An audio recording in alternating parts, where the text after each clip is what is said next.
Alright guys, welcome to today's video. My name is Timbo and I am your incredibly handsome host. The Destiny 2 beta has been out for a few days now, and I've been playing it a ton, probably more than most people. Which I guess isn't saying much because a lot of people have been saying that they played the beta for an hour and then uninstalled it. But still, I've played it quite a bit. And since there isn't much of PvE content in the beta, which is what I like doing, a majority of my time has been spent in the Crucible. And it is the Crucible that is the topic to discuss today. More specifically, has the Crucible gotten better or worse since Destiny 1? Now, I'm not stupid, I know that there is no clear right or wrong answer to this question. All I'm going to be doing is talking about the differences between the two, and give you my thoughts on whether said changes were better for the game or not. Just to get some info about me before we get started, I wouldn't call myself a great Crucible player or anything. I'm what you'd call average. I have games where I do very well.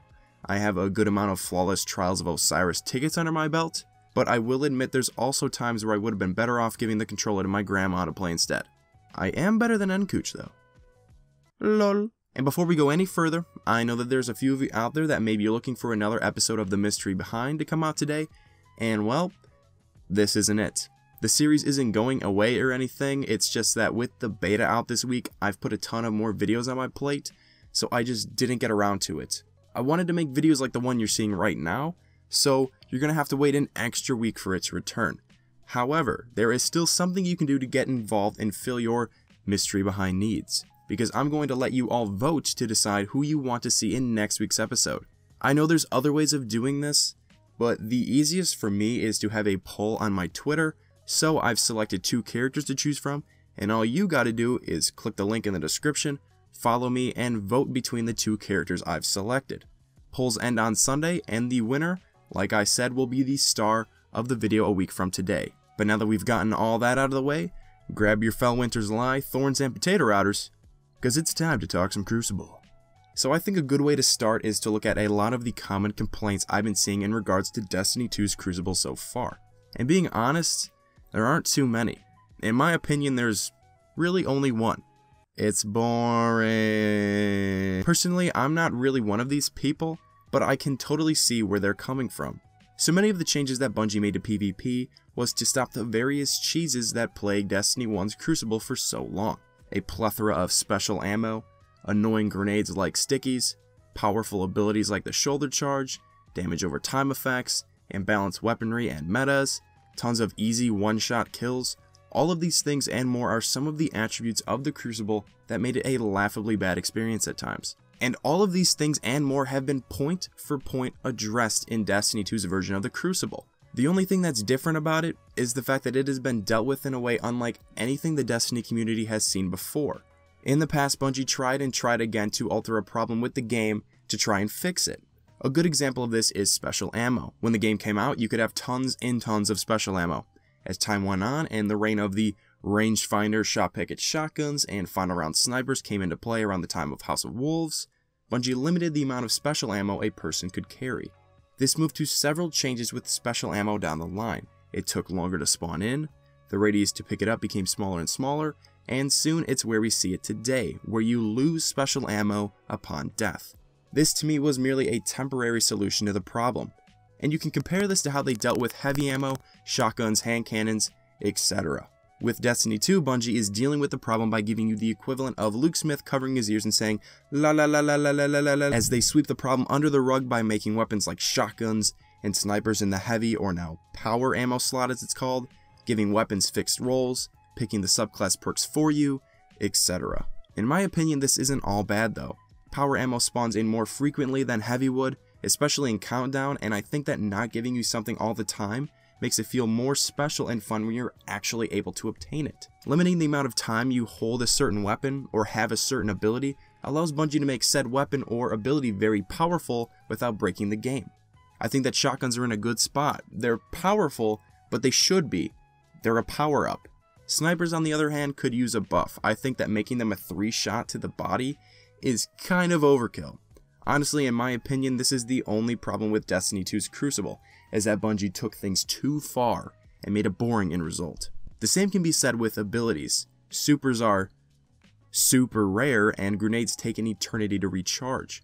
So when you do that while also nerfing their damage and overall effectiveness when you finally get them, or I guess I should be saying if you get them, because there's some games where I don't even get my super, the experience becomes watered down.